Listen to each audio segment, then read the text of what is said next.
Здравствуйте, это «Вечерняя смена», в студии Ирина Газаева. Сегодня в нашем эфире. Министерство образования Северной Осетии поддержало законопроект об обязательном трудовом воспитании. Поддерживают ли учащиеся и их родители? Этот вопрос поговорим с гостями в студии. Также поднимем тему трудоустройства выпускников учебных заведений. В школах республики прозвучал последний звонок. В нашей студии один из представителей прекрасной молодежи Рустам Остаев. А в это воскресенье, 28 мая, на сцене филиала Мариинского театра состоится концерт оркестра народных инструментов Владикавказского колледжа искусств имени Валерия Гергиева. Приглашенный гость – доцент кафедры баяна и аккордеона Российской академии музыки имени Гнесиных, солистка Московской государственной филармонии Мария Власова. Ждем в нашем эфире через некоторое время.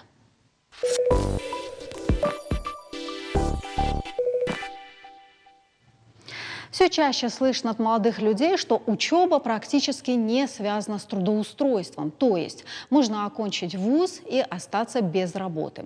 По данным Росстата, уровень безработицы в России составил 3,5%. На днях в Северо-Осетинском государственном университете имени Косталя Ивановича Хитогорова на эту тему прошло совещание. Как выпускникам без опыта работы найти ту самую работу, особенно в новых непростых условиях, говорим с гостями в студии. Также обсудим новость о том, что Министерство образования Северной Осетии поддержало законопроект об обязательном трудовом воспитании в школах. Обо всем подробнее прямо сейчас. Добрый вечер. Спасибо, что пришли к нам в студию. Но вот хочется о совещании поговорить по вопросам трудоустройства выпускников. Насколько актуальна эта проблема и какое вообще решение нашли? Марк Хазбиевич. Спасибо. Сама по себе тема трудового воспитания, она не просто актуальна, она достаточно актуальна и причем давно. То, что касается внесенного законопроекта в Государственную Думу, его инициировал Комитет по просвещению, Ольга Казакова, один из авторов этого законопроекта. И основная цель, наверное, конкретизировать в самой системе образования и, в частности, внутри общеобразовательной организации, чтобы труд не как урок труд, а непосредственно общественно полезный труд, он имел законодательную основу. То есть до сегодняшнего времени привлечение учащихся именно к труду внутри образовательной организации оно не имело такой основы. То есть разрешение родителей, наверное, да? Да. А сейчас получается, что это будет не просто разрешение привлекать к общественно полезному труду внутри образовательной организации учащихся, но еще и не просить для этого специального разрешения, согласия родителей. Конечно, при этом необходимо отметить, что сам по себе труд – это не инновация в школе, это… Все мы прекрасно помним, что конечно, это такое. Мы из советского прошлого, когда труд, он являлся обыденностью внутри школы. И помыть полы, составив специальный график дежурства в классе, это было обыденностью. Это вот как правило было. Дальше помыть доску, допустим, навести порядок внутри класса, убрать пришкольную территорию.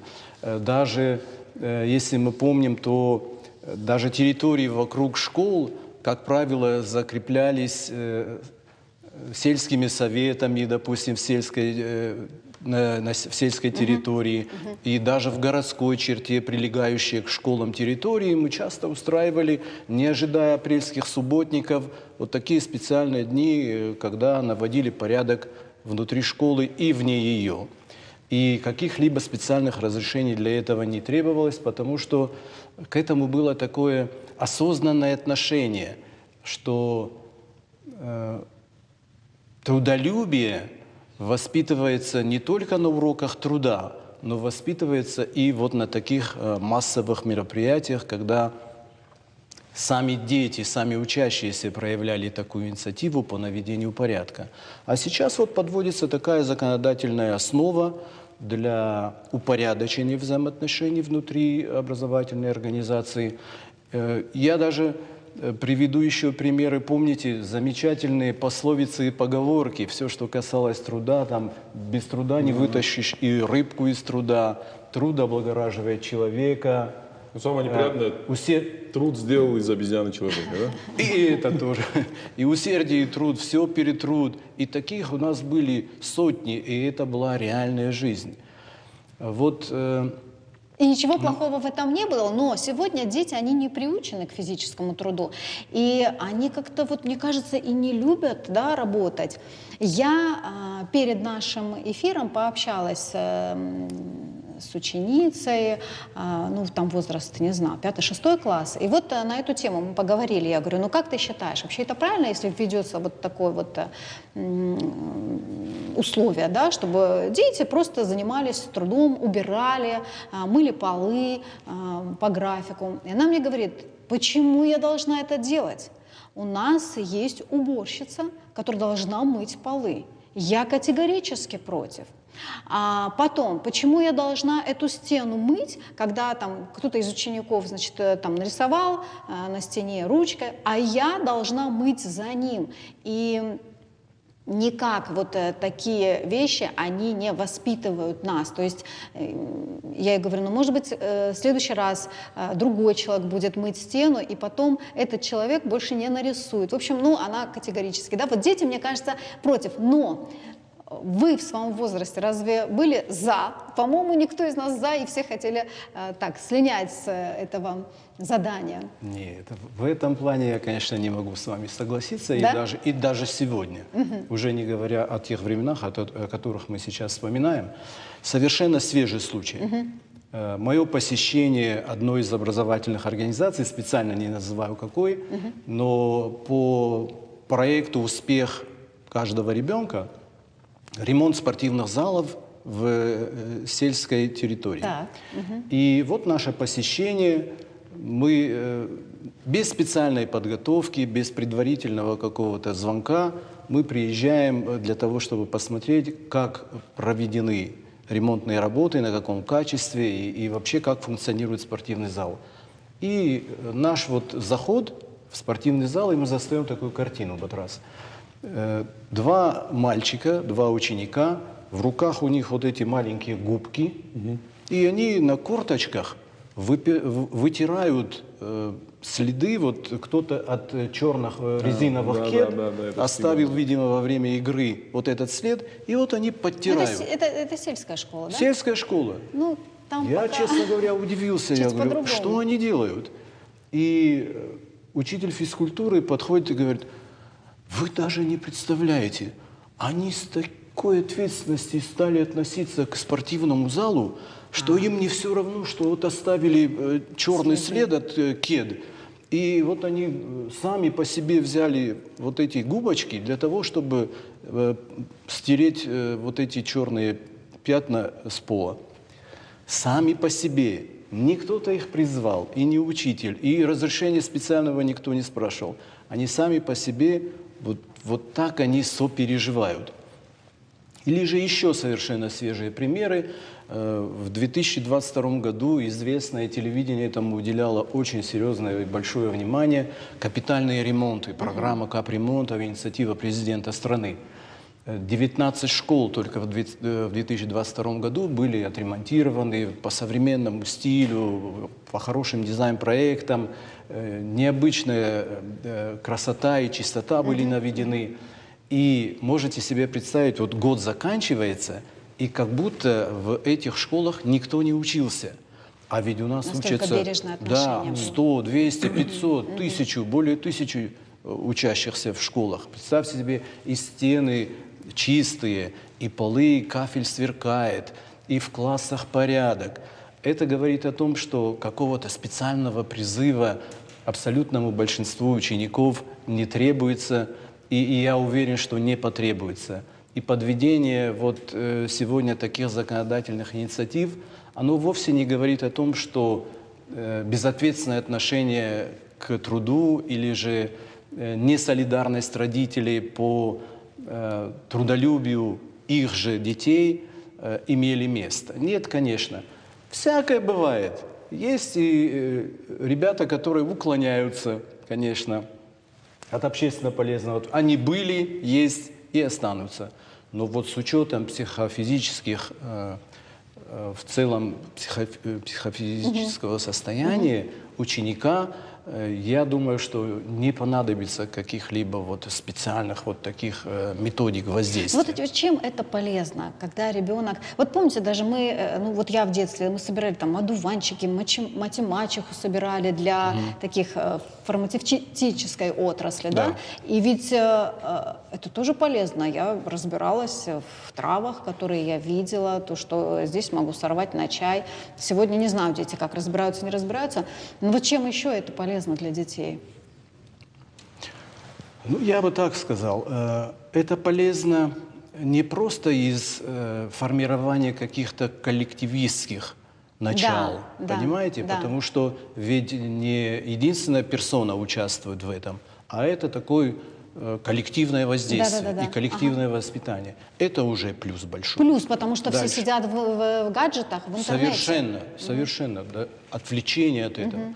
И более того, мы же не случайно вспомнили про пословицы и поговорки. Это ведь истина. И если учащийся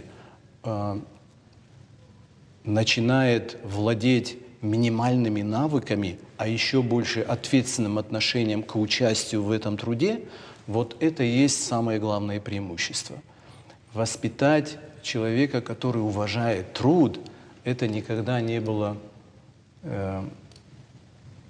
осуждаемо. Каким-то минусом. Это всегда было поощряемо, Батраз. Да, но эта тема как раз и порождает за собой дальнейшую проблему. То есть если человек с детства не привык трудиться, то потом, естественно, когда он заканчивает вуз, появляется вторая проблема, о которой мы сегодня говорим, что человек не хочет выходить на работу, быть трудоустроенным и работать.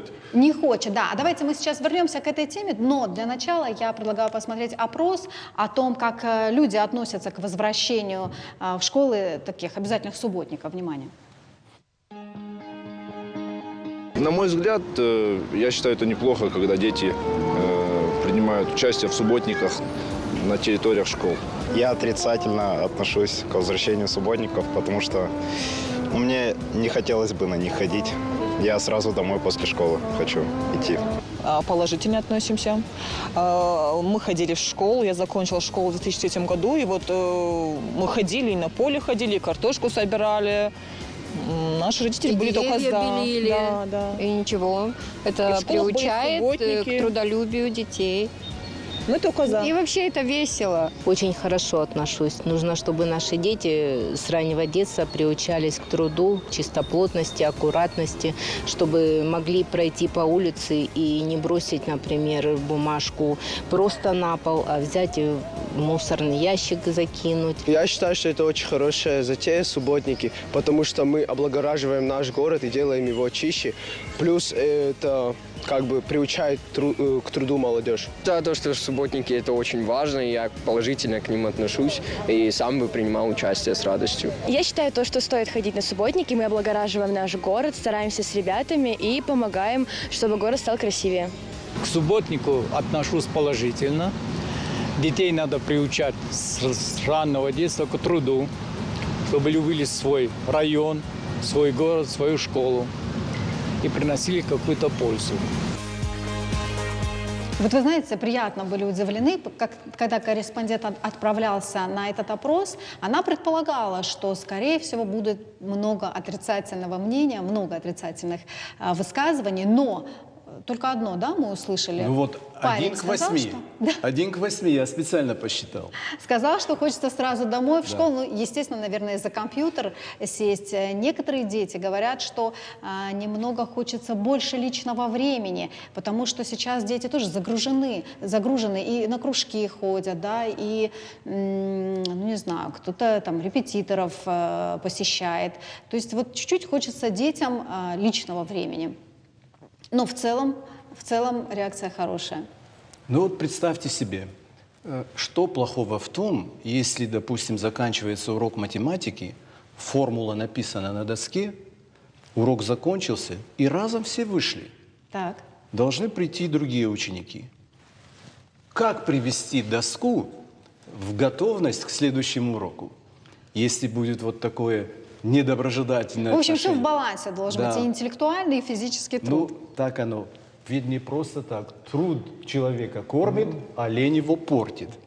Вот в этом плане, конечно, у нас уже систематически проходят эти субботники, и студенты, ну, не знаю, как обстоят дела именно с учащимися среднеобразовательных учреждений, но студенты именно с удовольствием выходят на эти субботники. Естественно, за нами закреплен там Комсомольский парк, прилегающая к нам территория, да, но совместно с администрацией города проводим постоянно эти субботники. И я не могу сказать, студенты даже получают удовольствие, когда они вместе, там, в субботнее утро могут повеселиться, и я ни разу не видел, чтобы кто-то возмущался, что ему не нравится или он не хочет.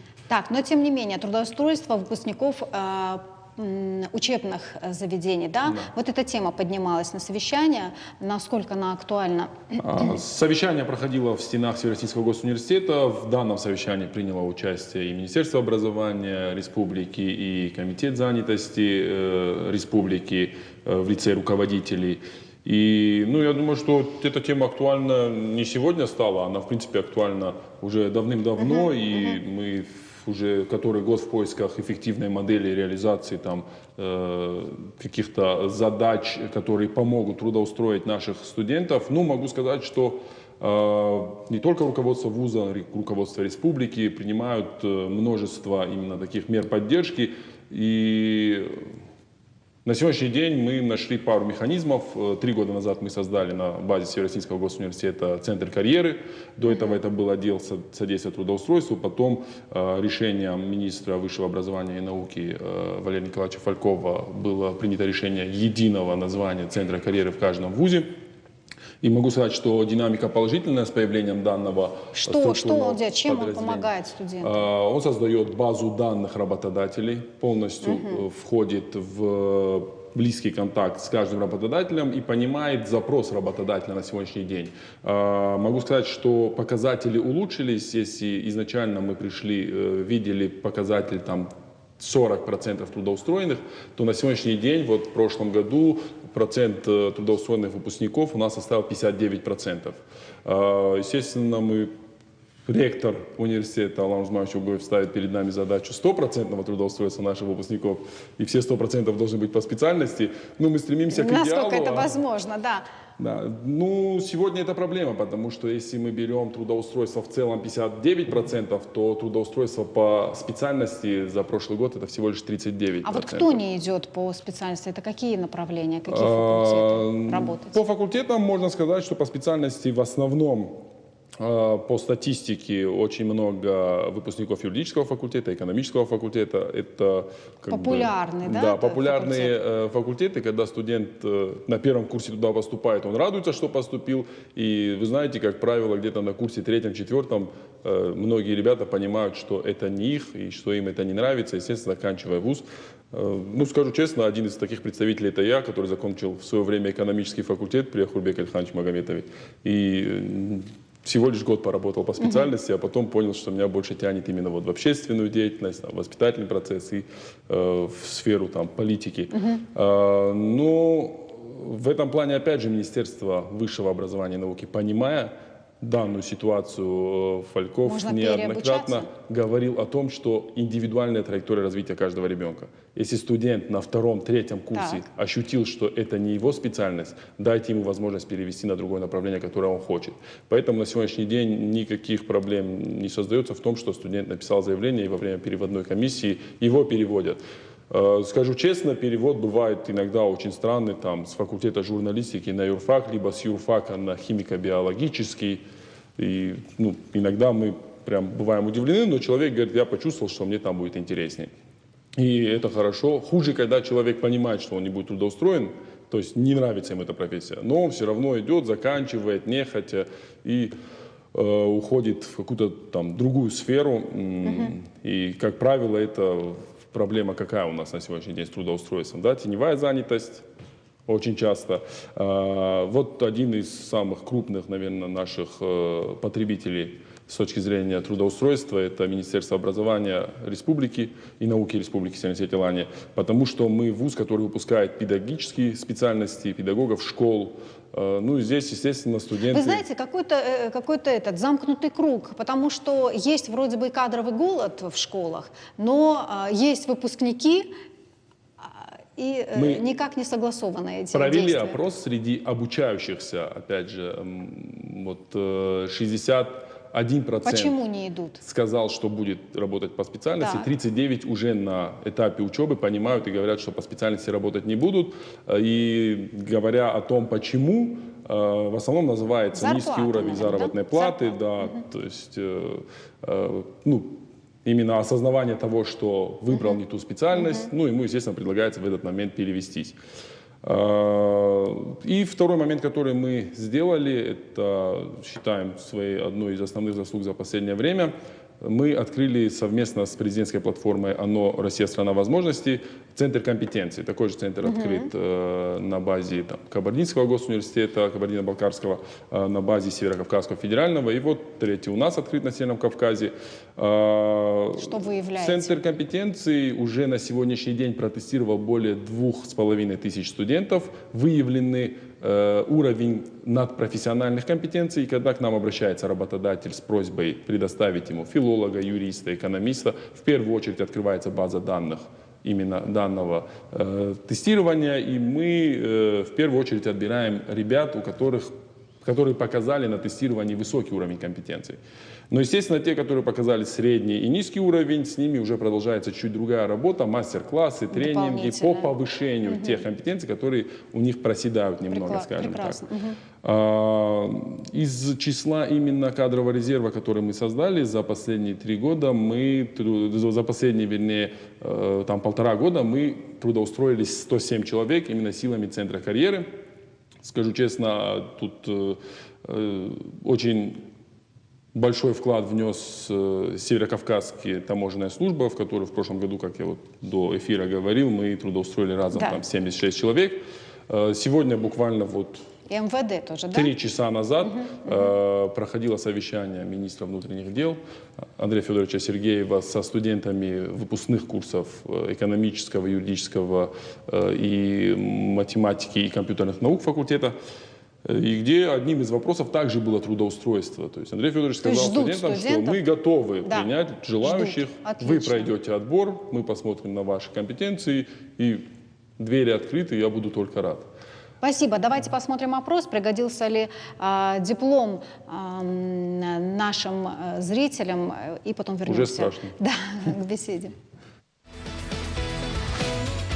По специальности я никогда не работал, вообще я строитель, но ушел в другую сферу. Вот.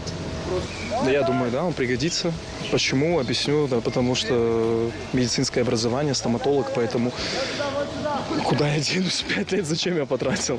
Так что сейчас просто пройду ординатуру и, я думаю, буду делать деньги. Работаю, но не по специальности. Диплом, как можно сказать, не пригодился нам. Высшее образование имеем, юриспруденция, но работали по другой специальности. Нет, мне не пригодилось. У меня моя специальность – это бухучет, финансы. То есть я сначала была в колледже, потом в вузе. Сейчас работаю фитнес-тренером, я в спорте, поэтому нет, не пригодилось. Я работаю по специальности, по той, по которой заканчивала университет, журналистика. Да, действительно пригодился. Я работаю по специальности уже 31 год. Ну, использовал, да, у меня было. У меня диплом был связан с рекламной деятельностью. Мне в работе он нужен был, да. Я много интересного знаю. Ну, есть и плюсы, и минусы. Насколько, вот, Марк Хазбиевич, подключаетесь тоже к этой теме, насколько актуально сегодня решение этого вопроса? Я соглашусь, конечно, с Батразом о том, что сама система образования, в частности Минобрнауки Республики, являются основными заказчиками для Северо-Осетинского государственного университета по педагогическим профессиям. Действительно, мы наблюдаем в республике заметное старение педагогических кадров, это с одной стороны, и дефицит, который вырисовывался на начало вот истекающего учебного года, составил более 600 педагогов.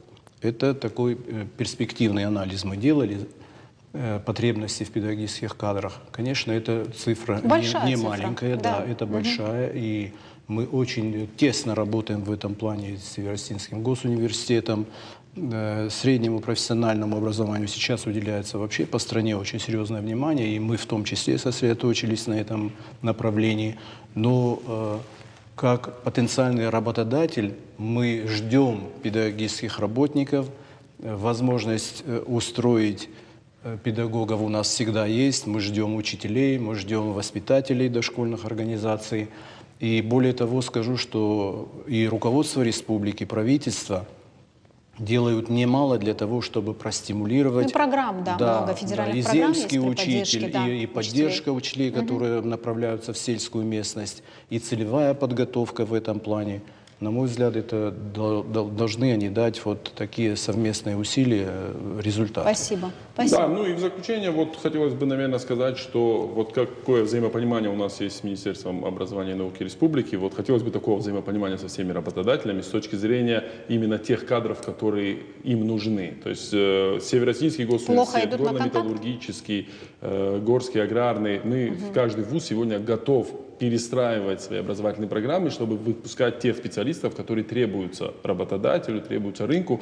Просто нужен запрос. Тут спрос и предложение. А нет запроса? Ну, конкретного запроса на сегодняшний день, наверное, нету. То есть мы не понимаем.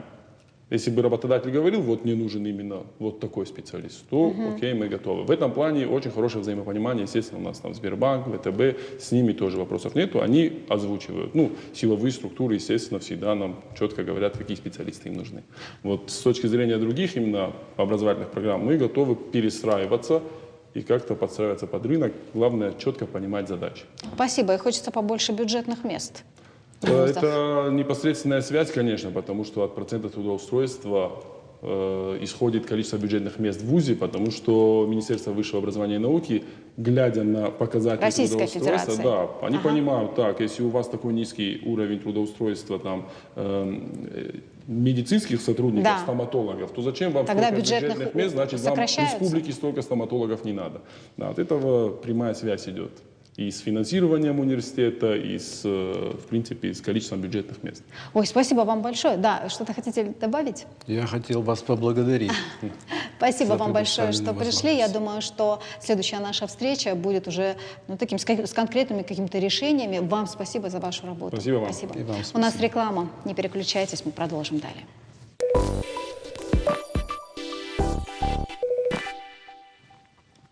Вчера для выпускников российских школ прозвенел последний звонок. С одной стороны, учеба в школах позади, но впереди экзамены, выбор вуза. И только ближе к 24 июня можно будет немного отдохнуть. Выпускные вечера планируются именно в эти даты.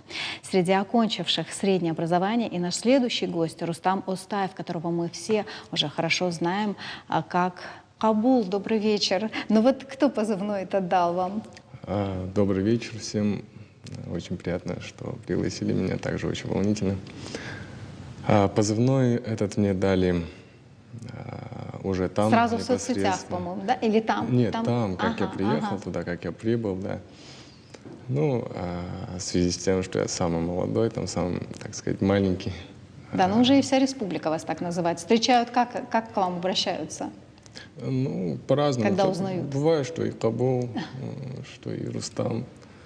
В общем, по-разному. Вы прямиком сейчас с мероприятия. Я знаю, вас награждали. Что это сегодня за награждение было? Да, меня награждали медалью Александра Невского. Так, где эта медаль? Так вот. Ага. Что еще рядом? Да, это сегодня награждение. Мы вас поздравляем. А вот другие медали?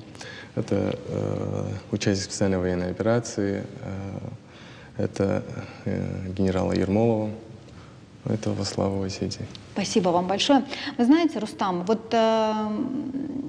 думала постоянно, как человек, который еще в школе учится, как удалось школьнику попасть на передовую. Вот что вас подтолкнуло?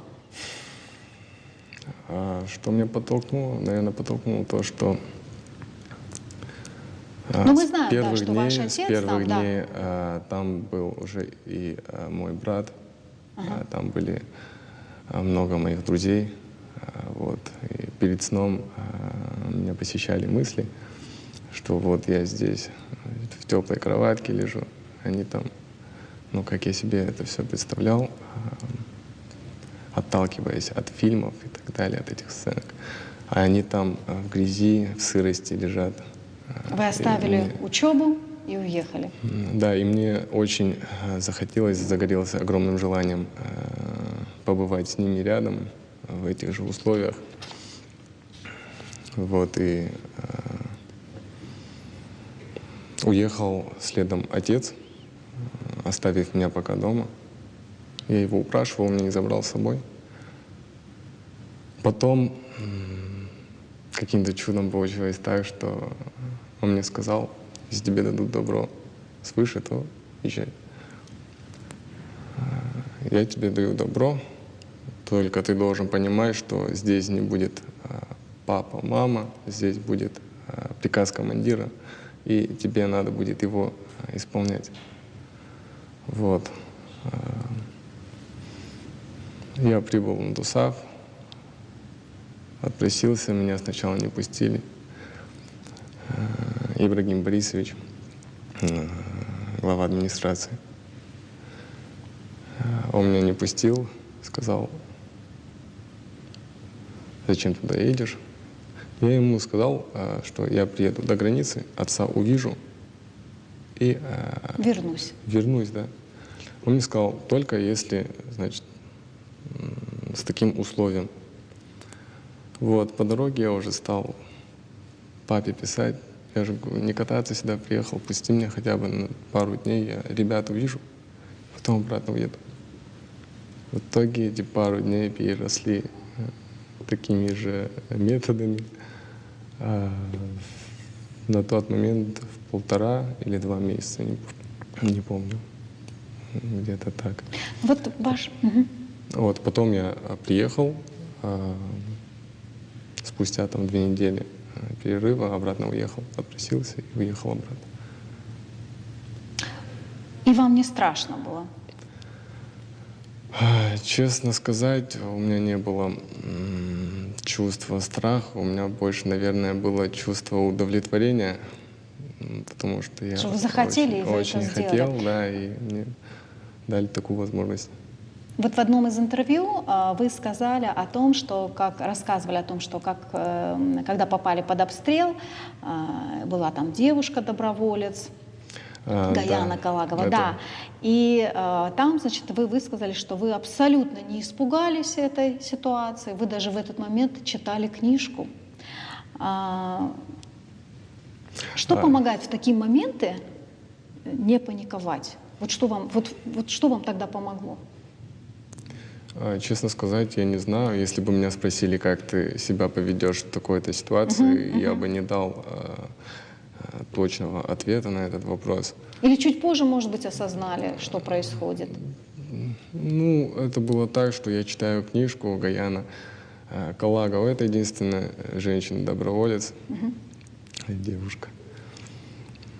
Это единственная девушка-доброволец. Да. Она стояла рядом. Обстрел начался. Я просто точно помню, я сразу со стула спрыгнул на пол. Еще успел закладку сделать в книжке. Вот.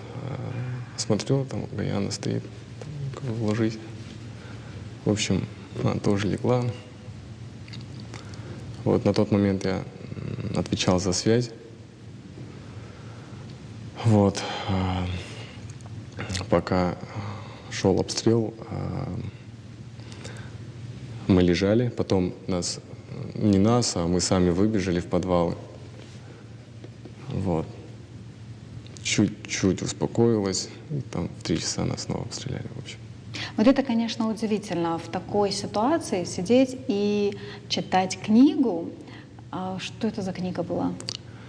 Это была книга «Крестный отец» Мария Пюза. Такой криминальный, да, роман? Да, это криминальный роман. Я смотрел фильм, и там была книга эта, и я захотел ее там почитать. Спасибо. Вот наши режиссеры подсказывают, что это прям книга настоящих мужчин. Спасибо вам большое за это. Вот после этой ситуации, когда вы уже приехали домой, можно сказать, что вы в какой-то степени изменились внутренне? Да, безусловно, это так. Я стал, наверное, больше ценить жизнь, больше ценить все то, что у меня есть, ценить своего отца, своих родных, свою мать. И хочу выразить им огромную благодарность всем своим друзьям, родным, близким за то, что они у меня есть. Вот. Спасибо вам большое. Вот вы, конечно, то, что вы любите читать книги, это о многом говорит. Вы сейчас закончили школу. Как вообще закончили? С какими успехами? На отлично закончил. Сейчас остается ЕГЭ написать на высокие баллы. И надеюсь, что у меня получится взять медаль. Эту цель я перед собой поставил еще по окончанию 9 класса, так как 9 класс я закончил с 3 четверками. Так. Вот. И 5 остальные. Да. И в 10 классе я себе поставил цель на отлично выйти. Вот. Закончил. На отлично все. Да. Я поздравляю вас. Спасибо большое. Вот вы знаете, только положительное, только позитивное от вас идет. Вот как воспитывают таких детей? Я знаю, что вы не один в семье, вас 7 детей, да? Да. И вы самый старший. Вот какое воспитание в вашей семье? Оно такое строгое или все же более мягкое, расслабленное, свободное? Как воспитывают таких детей? Наверное, может быть, вопрос не к вам, но вас тоже спрошу, к вашим родителям в первую очередь. Вы знаете, я всегда восхищался воспитанием своего отца. Так. Оно именно а какое оно? Жесткое, дисциплинированное.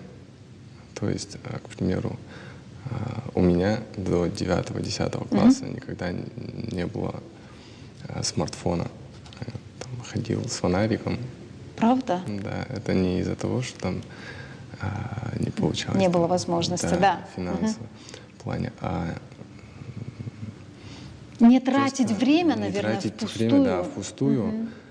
Вот именно с этой целью папа вел такие вот правила. Ограничения. И не только у меня так, а также и у моих младших.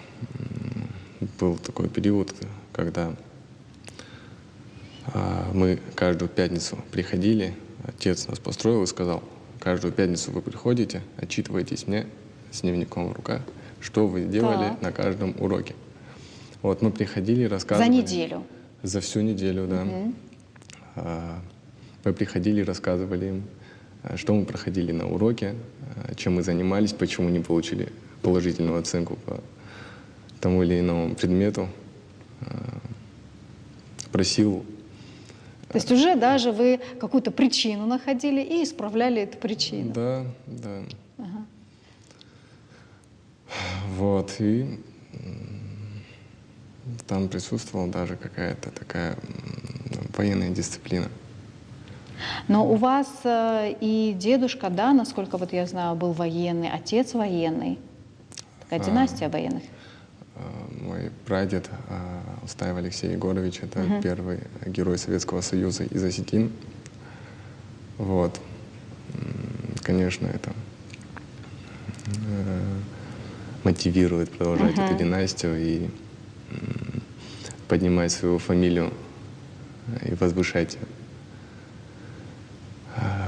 Вот. Также мой отец, тоже бывший военнослужащий, то есть он потом ушел в МЧС, но до этого он был военнослужащим, воевал, вернее, прошел Вторую Чеченскую войну. Вот. То есть он офицер с опытом. Ну, наверное, вот этот какой-то героизм и характер передался вам. Я всегда хотел равняться на него. И спасибо, у вас это получается. Да. Спасибо вам большое. Вот недавно мы все держали кулачки за вас в конкурсе «Ученик года». И, насколько я знаю, вы победитель номинации «Патриот», да? «Доброволец года». Как звучит номинация? «Патриот», «Доброволец года», да. Поздравляем вас с этим. Спасибо. Кто для вас, вот есть для вас какой-то идеал, на кого вы равняетесь? Да, Есть? Да. Помимо Это- родителей? Это мой отец. Ага. Вот, ну, Ага. будем говорить откровенно, это мой отец. Я всегда, это для меня идеал, это для меня человек справедливый и всегда стремился как бы равняться ему. Он очень добродушный человек. Мгм. Допустим, маленьким, когда мы ехали домой, Мгм, так. он всегда сажал людей, то есть останавливался, спрашивал нам, если нам по пути, он обязательно сажал и довозил, подвозил до их дома. И сегодня я тоже, когда еду домой, и когда мне по пути кого-то, ну, если спрашиваю, и им по пути, то я их обязательно подвожу. Вот, ну вот в каких-то таких моментах это хочется равняться на него. Хочется делать, да, это видно, что добро, вам хочется, да, больше творить добра. Так же, как и отец. Спасибо вам за это. Рустам, вот что бы вы хотели пожелать, посоветовать, сказать своим сверстникам? Те, которые уже закончили школу, да, дальше идет, кто-то пойдет, может быть, работать, кто-то пойдет учиться дальше. Вот что бы вам хотелось пожелать и посоветовать? Во-первых, неважно, кем вы станете, где вы выучитесь, главное всегда оставаться человеком, добрым человеком, не позорить свою республику. И всем им пожелать обязательно мирного неба над головой, обязательно удачи, чтобы достигли все успехов. Вот. Спасибо вам большое, Рустам. Мы вами гордимся. Будем следить за вашими достижениями. Куда будете поступать, не спрашиваю, но думаю, мы об этом скоро узнаем. Спасибо, что пришли к нам в студию. Спасибо вам спасибо и за то, вашим что родителям пригласили. за такого прекрасного сына. Спасибо вам за то, что пригласили. У нас реклама. Далее продолжим. Не переключайтесь. Продолжаем наш эфир. 28 мая в 17 часов на сцене филиала Мариинского театра, это филармонии, состоится концерт оркестра народных инструментов Владикавказского колледжа искусств имени Валерия Гергиева. Дирижеры, заведующий отделением народных инструментов колледжа Хета Кабоев, заслуженный работник культуры республики Лилия Колдышева, солисты, доцент кафедры баяна и аккордеона Российской академии музыки имени Гнесиных, солистка Московской государственной филармонии Мария Власова и студент второго курса РАМ имени Гнесиных Азамат Тидеев. Сегодня они гости вечерней смены. Добрый вечер, спасибо, что пришли к нам в студию. Когда прилетели, Мария? Я здесь уже третий день. Так, на третий день концерт. И сегодня уже был концерт. Да. Что это был за концерт? Мне кажется, это такое ожидаемое очень событие здесь, как вот поделились со мной коллеги, педагоги и студенты, что действительно аккордеон в таком виде, в большом классическом виде был представлен сегодня впервые. Впервые? Да. Но это было в зале Оркестра оркестра. народных инструментов имени Булата Газданова на проспекте. Что за репертуар был? Да, как встречал зритель? Потрясающе тепло. Я скажу, с распростертыми объятиями. Вот так это было. И причем это было самой первой пьесы. Это было очень приятно. При том, что репертуар был достаточно сложный, классический, много было транскрипций классических, да, и вот мы вспоминали трижды имя Сергея Васильевича Рахманинова, юбиляра этого года. Мне кажется, на аккордеоне это мало кто делал, то, что мы сегодня с Азаматом представляли. И также, конечно, были оригинальные сочинения для аккордеона авторов, которые ныне живут и здравствуют. Вот заканчивался концерт юбиляром, опять же, этого года, сочинением хрестоматийным, ставшим уже для баяна Виктора Гридина. Вот 80-летие со дня рождения мы празднуем в этом году его. Ну вот Азамата тоже приятно видеть. Частый гость был в прошлом, сейчас он уже в Москве. Вы как педагог, как оцениваете своего студента? Уровень его подготовки? Вы знаете, потрясающие успехи он делает. Вот я скажу, что слушав его перед вступительными экзаменами в академию, я помню, тогда подумала, ну да, талантливый парень, ну, наверное, вот еще расти, расти. И он стал расти семимильными шагами. Я не преувеличиваю, мы даже шутим на тему того, что Азамат выбирает программу по принципу количества знаков при ключе. Чем их больше, вот 7 бемолей подходит, вот 5 уже маловато. Азамат, как тебе учиться? В чем сложность?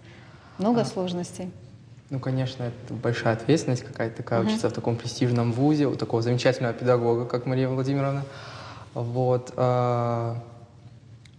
Приходится сложно, в общем-то, как бы нужно заниматься сутками, чтобы достичь каких-то больших успехов в своей профессии. Вот. Вот в одном из интервью, Мария, вы сказали, что удача, она носится в воздухе, вне зависимости от общей готовности, уверенности в себе. Вот это какая-то химия, шестое чувство. Как вы понимаете, что вот он шанс, и надо его ловить? И как это, передаете ли это вы своим студентам? Вот он шанс. Это всегда некие, знаете, ловишь знаки, причем не только я. Я вот спрашивала коллег тоже, говорю, а как вот вы понимаете, что сегодня пройдет все успешно, при том, что готовность вот может быть... концерт, да, как пример. Да, а вот там в другой раз, может быть, не так успешно, как хотелось бы. Иногда, знаете, не знаю, складываются там рисунок листвы буквально, тебе может что-то сказать, да, и внутреннее шестое чувство, конечно, которое работает, что, может быть, ты прекрасно готов, но вдруг что-нибудь отвлекает твое внимание, и что-то идет не по плану. Но, как правило, знаете, это еще химический процесс исполнителя и публики. Ты выходишь в зал, и ты прямо кожей чувствуешь, какой зал, как он настроен тебя слушать. Вот сегодня был уникально теплый зал. Кроме того, что теплый, он слушал очень.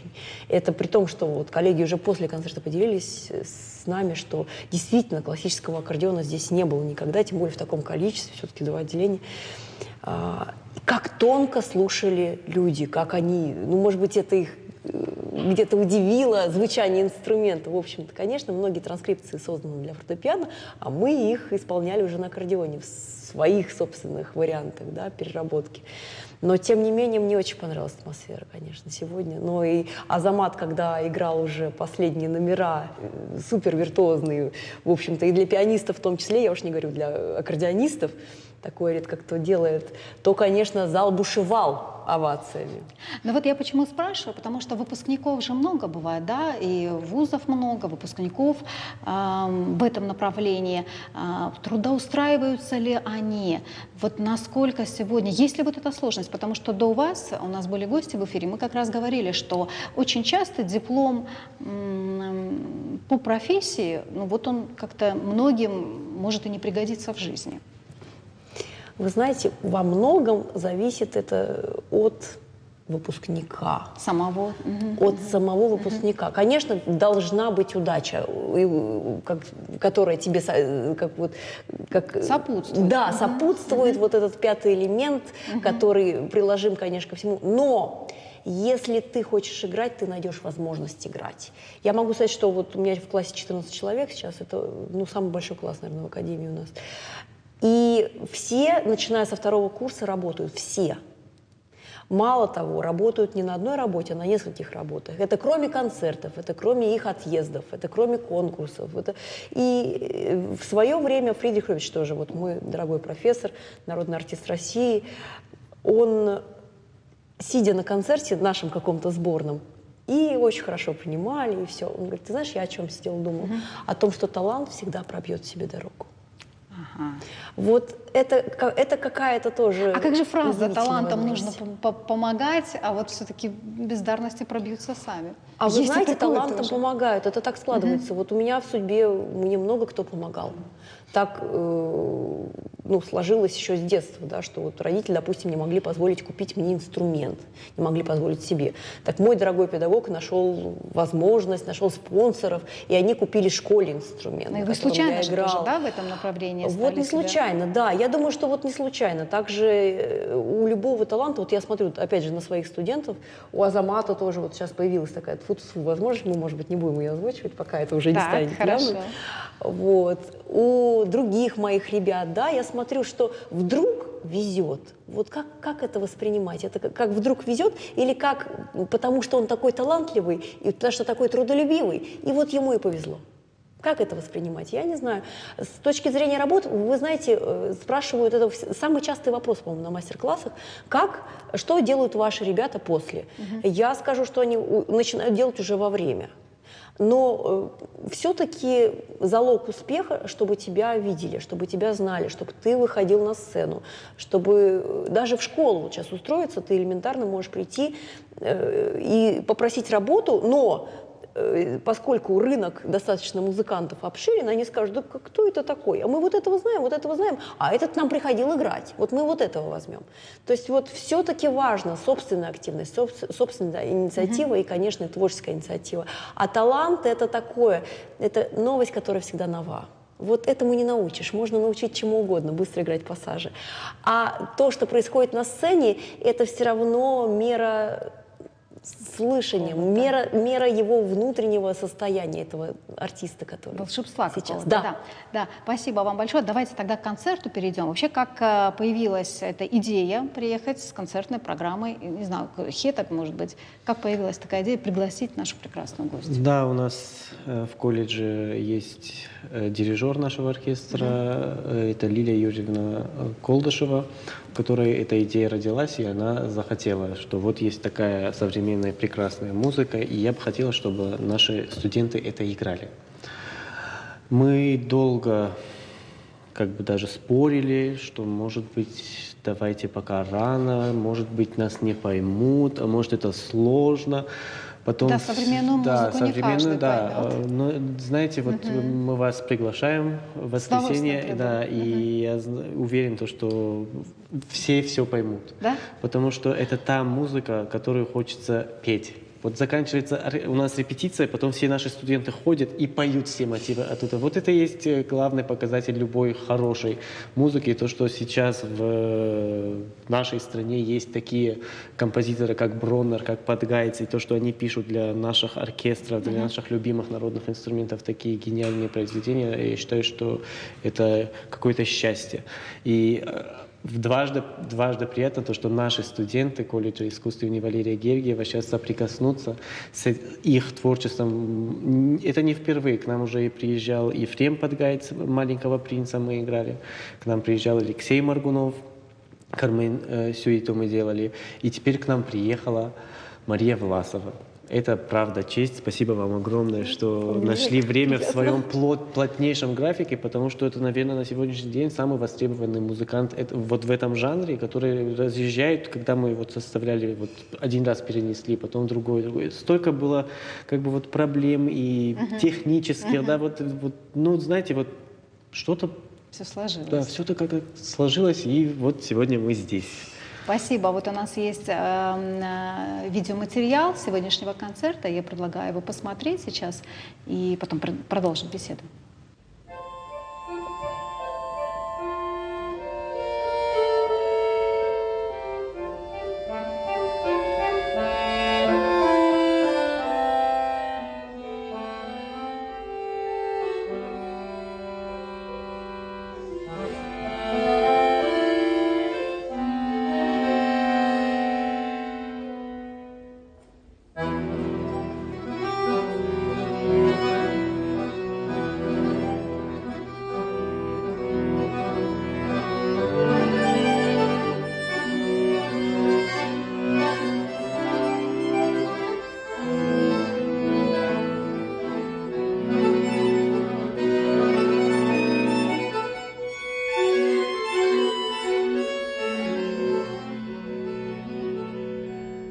Ух, потрясающе. Конечно, времени у нас мало, в прямом эфире не можем показать полный номер, но надеюсь, что в воскресенье мы придем на концерт и все это услышим. Из чего будет состоять концерт? Это 2 отделения?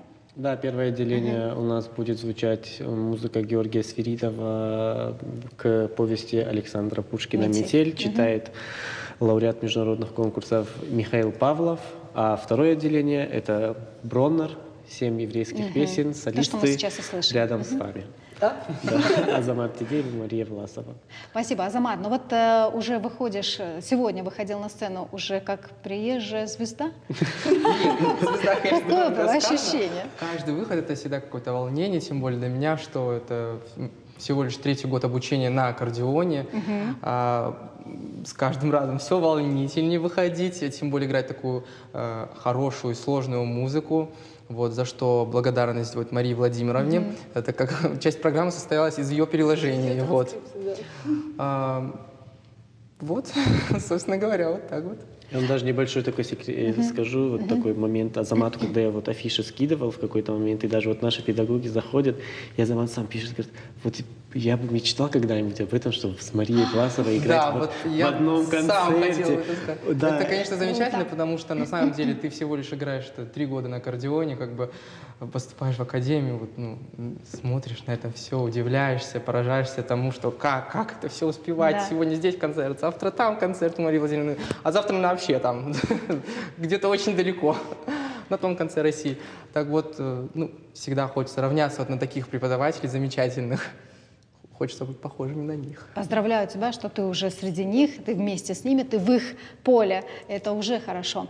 Вот с ансамблем уже сыгрались. Как получилось сыграться, Мария? С оркестром. Замечательно, с оркестром. Да, с оркестром. Мы приехали, собственно, с корабля на бал попали сразу на репетицию. Вы знаете, мы с Азаматом настолько удивились уровню оркестра, уровню готовности этих студентов, которые впервые, в общем, соприкоснулись с творчеством Михаила Броннера, что мы пошли заниматься. Правда, ничего не выдумываю. Да? Спасибо. Спасибо. Вот коротко еще раз приглашаем наших телезрителей и заканчиваем наш эфир. Приглашаем всех в воскресенье, 28 числа, в концертный зал филиала Мариинского театра на Миллера. Билеты где приобрести? 17:00. Билетов больше нет. Уже нет билетов. Ну как же мы попадем? С моей творческой группой у меня вот и режиссеры хотят попасть. Ваша телекомпания будет проводить профессиональную съемку. Так, значит, те, которые не смогут попасть на концерт, будут смотреть по телевизору. Это через какое-то время. Да? Да. Спасибо вам большое, удачи. Благодарим, что пришли к нам в студию и всегда вам рады. В нашей республике и в нашей студии. Спасибо. Спасибо вам. Это все на сегодня. Хороших вам выходных. И слушайте качественную музыку. Приходите на концерт. До встречи.